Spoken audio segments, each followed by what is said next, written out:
Xanım, 6 uşaqla nə individual yanaşma olacaq? Hamımız özümüz böyümüşük, hamımız özümüz öz işimizi bildik. Mən bilirdim ki, yaylağa köçürdük, quzunu mən otaracağam, qoyunu böyük qardaşım otaracaq. Ondan böyük qardaş, məsəl üçün, gedib malı o otaracaq. Hərənin öz vəzifəsi vardı xanım. Onlar elə belə uşaqdan istifadə edirdilər onlar. Sizcə bu düzgündür? Əlbəttə düzdür. Düzdür. Əlbəttə kömək edirəm mən atam-anama. Sən bilirsən Çində nə tərdibsat? Nə sosializm, nə kapitalizm. Bax, böyük bir ərazidir, belə, bax necə, orada da evdir, burada da evdir, burada da, bunun ortasında bir sex yaradıblar. Bu sexdə atası, anası işləyir, evlatlar da məktəbə gedir, gələndən sonra, dərsini oxuyandan sonra gəlib atası, anasına kömək edir və ondan pul qazanır. Ailə birliyi olar. Ailə birliyi olar, xanım.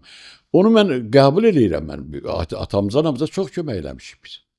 Biz məsəl üçün odunu biz gətirərdik. Böyük qardaşımla. Bu dedikləriniz kənd həyatı üçün Kənd həyatı, bəli, kənd həyatında bax kənddə bax malımız var. Mal qışda ot yeməlidir. Otu gərək biçəsən. Biz də hələ institut oxuyanda gedirdik ki, ot biçirdik.